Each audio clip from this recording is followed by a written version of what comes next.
নমস্কার সুপ্রিয় দর্শক শ্রোতা সকলকেই স্বাগত ইউটিউব চ্যানেলে।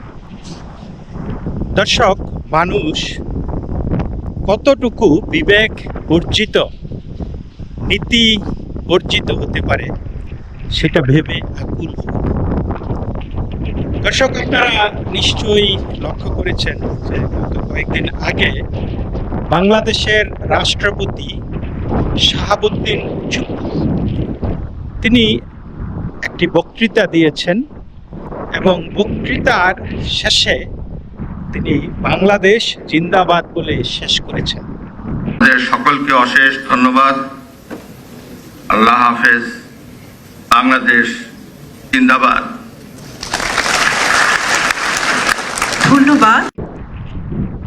ভাবতে পারেন, শাহাবুদ্দিন চুপ্পুর মতো একজন ব্যক্তি বাংলাদেশ জিন্দাবাদ বলতে পারে, মানে আমার মতো মানুষের কাছে, কারণ আমি কোনো মুক্তিযোদ্ধা না, আমার কাছে বাংলাদেশ জিন্দাবাদ বা জয় বাংলা মানে খুব একটা গুরুত্ব বহন করে না।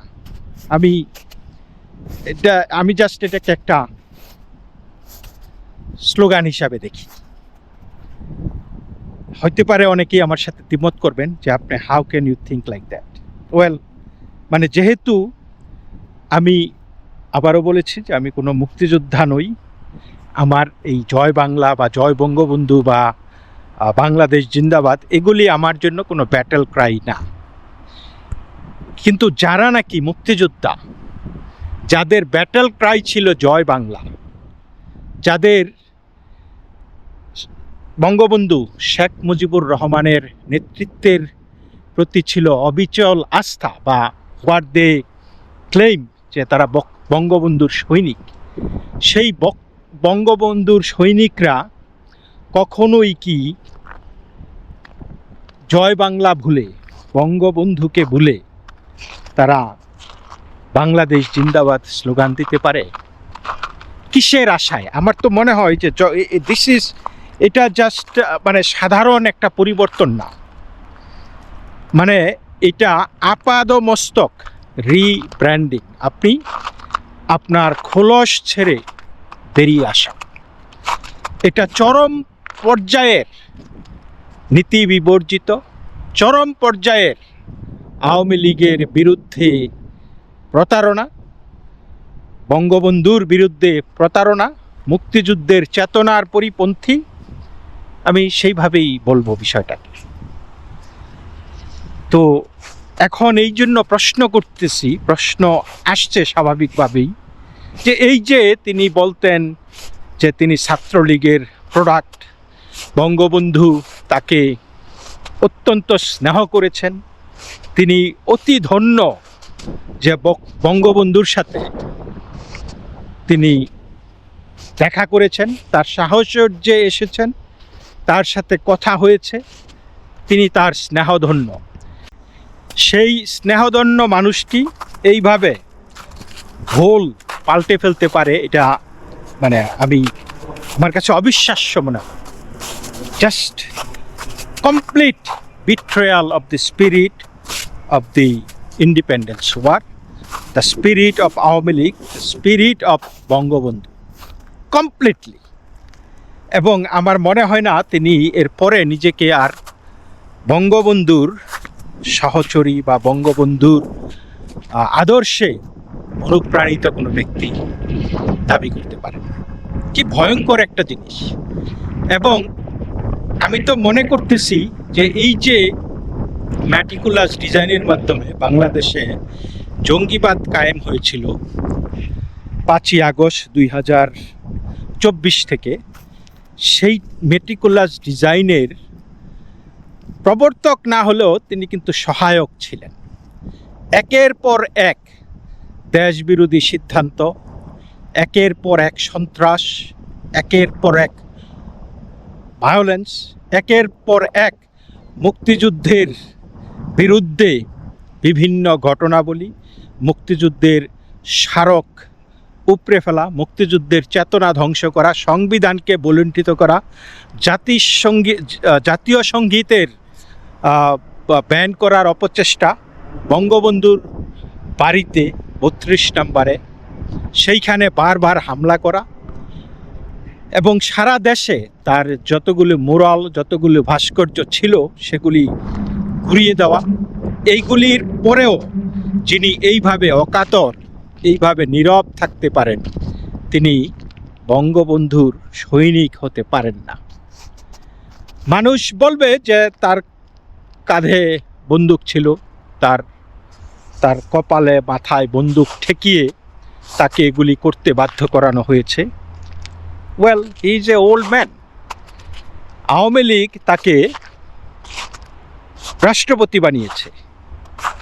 আপনার জীবনে যত অর্জন করার কথা আপনি সব কিছুই পেয়েছেন এবং সেইটা আওয়ামী লীগের বদৌলতে।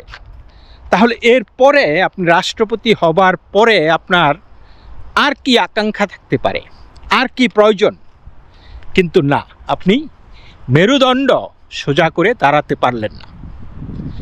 আপনি ক্ষমতার সাথে, আপনি দুর্বৃত্তদের সাথে, আপনি ক্ষমতার সাথে না, ক্ষমতা তো আপনারও ছিল, জাস্ট আপনি ক্ষমতাটা প্রয়োগ করেননি বা করতে চাননি, কিন্তু আপনি আপোষ করেছেন দুর্বৃত্তদের, আপনি ক্ষমতায়ন করেছেন জঙ্গিদেরকে। এই দায়ভার আপনাকে নিতেই হবে। আপনাকে দিয়ে 133টি নানান রকমের এক্সিকিউটিভ অর্ডার যেগুলি বলে আর কি, পরিপত্র জারি করা হয়েছে আপনাকে দিয়ে, এবং আপনি একটারও বিরোধিতা করেননি। পরে সময় সুযোগ বুঝে যখন এই অন্তর্বর্তী সরকার চলে গেল তখন আপনি ভুল পাল্টে বললেন যে এগুলির অনেকগুলি প্রয়োজন ছিল না, এগুলি আমার সাথে আলোচনা করে হয়নি, কিন্তু আপনি তো সেই স্বাক্ষরটা করেছেন। কফিনে যেই প্যারেকটা মারার সেই প্যারেকটা কিন্তু আপনি নিজেই মেরেছেন। যেইখানে জুলাই জঙ্গিরা 3500-এর মতো পুলিশ হত্যা করেছে, তাদের পরিবার, তাদের সন্তান, স্ত্রী, পুত্র, কন্যা, মাতা পিতা, তাদেরকে বিচার বঞ্চিত করেছেন, সেই অধ্যাদেশটিরও অনুমোদন আপনি দিয়েছেন। এরকম বহু অনুমোদন আপনি দিয়েছেন। এই যে সংবিধান সংস্কার অধ্যাদেশ, অর্থাৎ 72-এর সংবিধানকে উপড়ে ফেলে নতুন একটি জঙ্গি সংবিধান রচনার কাজেও আপনি স্বাক্ষর করেছেন। মানে কি এমন ছিল যে আপনাকে সেটা করতেই হতো? কাঁধে বন্দুক, ভালো বন্দুক, তাতে কি হয়েছে? মানুষ তো মরতেই হবে। আপনি কি বলতে পারবেন যে আপনি কালকে বেঁচে থাকবেন? যোদ্ধা, আপনি যদি বঙ্গবন্ধুর যোদ্ধা হয়ে থাকেন, বঙ্গবন্ধুর যোদ্ধারা দেশ স্বাধীন করেছে, অস্ত্র হাতে তুলে নিয়েছে, মৃত্যুর সাথে লড়াই করে তারা পাকিস্তানিদেরকে হটিয়েছে। তারা জেনে শুনে বিদায় নিয়ে মায়ের কাছ থেকে, বাবার কাছ থেকে, প্রিয়জনদের কাছ থেকে তারা যুদ্ধে ঝাঁপিয়ে পড়েছিল। অথচ আপনি বলছেন আপনার সাথে সেনাবাহিনী ছিল, আপনার সাথে বিএনপি ছিল, তারা আপনাকে সাহস দিয়েছে, কিন্তু তারপরেও মুক্তিযোদ্ধাদের কিন্তু কেউ ছিল না তখন। মুক্তিযোদ্ধাদের ছিল, ভারত ছিল, কিন্তু সেই ভিন দেশে। বাংলার মাটিতে আপনার দোসর থাকা সত্ত্বেও আপনি পারলেন না মেরুদণ্ড সোজা করে দাঁড়াতে যে না, আমি এই সমস্ত অধ্যাদেশে স্বাক্ষর করব না। আপনি বলেছেন আপনি প্রধানমন্ত্রীর পদত্যাগ পত্র দেখেননি। তাহলে প্রধানমন্ত্রী যদি পদত্যাগ না করে থাকে তাহলে আপনি কিভাবে সেই সংসদ ভেঙে দিলেন? কিভাবে নতুন একটি সরকার গঠন আপনি করলেন? আপনি নিজে বলেছেন যে আপনি নাকি সেই সুপ্রিম কোর্ট থেকে, অ্যাপিলেট ডিভিশন থেকে রেফারেন্স নিয়ে আসতে সাহায্য করেছেন, আপনি জড়িত ছিলেন সেটাতে। তাহলে আপনি কি পারেন সেটা করতে? আপনি কি যোদ্ধা ছিলেন, নাকি আপনি সেই কাপুরুষের মতো লেজ গুটিয়ে জিহুজুরের ভূমিকায় অবতীর্ণ হয়েছিলেন? আপনি রাষ্ট্রপতি, সংবিধানের রক্ষক, সংবিধানের রক্ষাকর্তা, কিন্তু সেই সংবিধানকে রক্ষার জন্য আপনার কোনো চেষ্টা আমরা দেখিনি।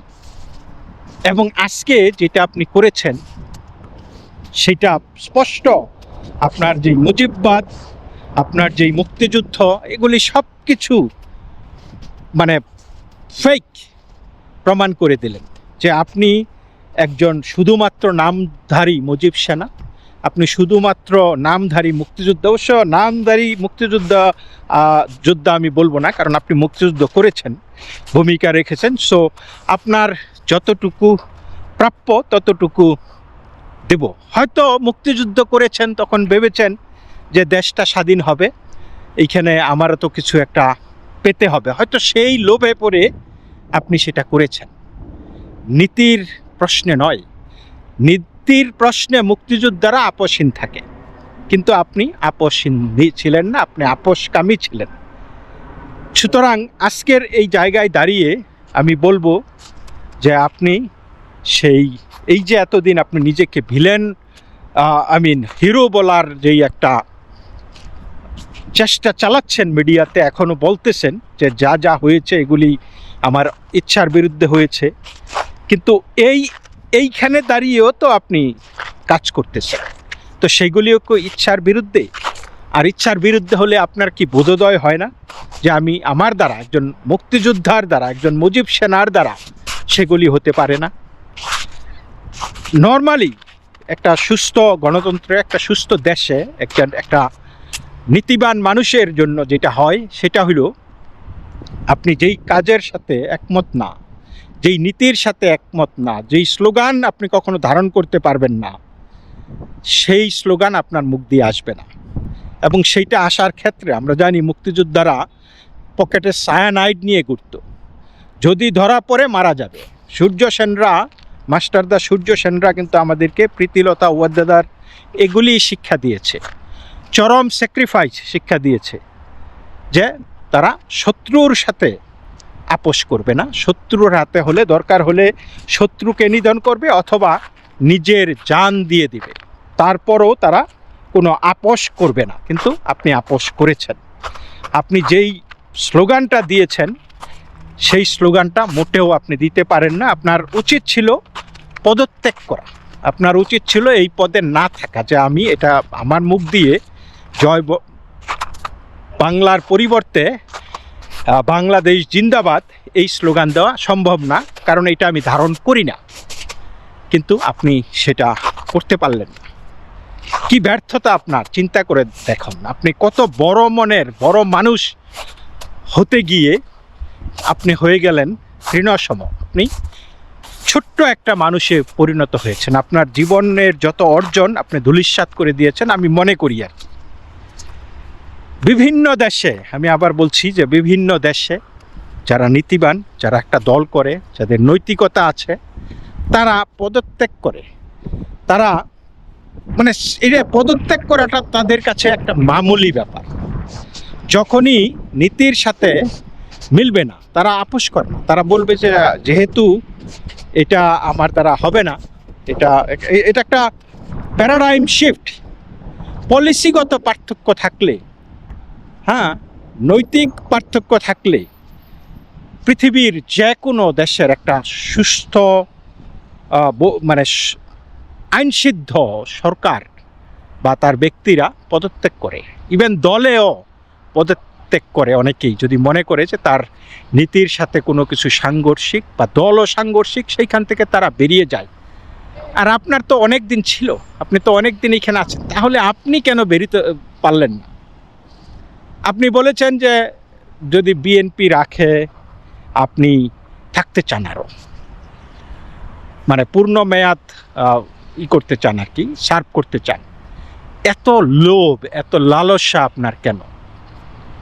আপনার শুরু থেকে এই পর্যন্ত তো আপনি একে একে একে একে সবগুলি যেখানে বেঞ্চমার্ক, ক্ষমতার বেঞ্চমার্ক, সম্মানের বেঞ্চমার্ক, অর্জনের বেঞ্চমার্ক আছে, আপনি সবগুলি বেঞ্চমার্ক অতিক্রম করেছেন, ফুলফিল করেছেন। সো আবার কিসের মোহ আপনার যে আমাকে আরও থাকতে হবে, এবং সেটা এই বিএনপির মন জুগিয়ে থাকতে হবে? অর্থাৎ এইটা বিএনপি বা এই ইউনুস সুদখোর জামাত এনসিপি কোনো বিষয় না। বিষয়টা আপনার একান্ত লালসা, লোভ। আপনি লোভে পড়ে আপনি যার না তার কাঁধে সওয়ার হতে পারবেন।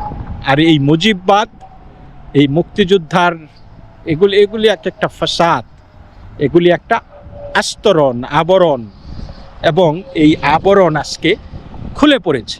আশ্চর্য, মানে ভাবতে অবাক লাগে যে এই মুক্তিযুদ্ধকে বেছে বেছে, বঙ্গবন্ধুকে বেছে বেছেই আজকে এই যে আওয়ামী লীগের যে আজকে যেই অবস্থা, আজকে শেখ হাসিনা যে দেশ ত্যাগ করতে বাধ্য হয়েছেন, এগুলি আপনাদের মতো মুখোশধারী, বেগধারী মুক্তিযোদ্ধা বঙ্গবন্ধুর সৈনিকদের কারণেই হয়েছে।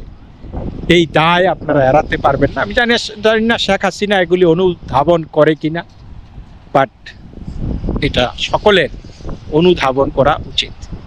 তো এই পর্যন্তই দর্শক, সকলেই ভালো থাকবেন। নমস্কার।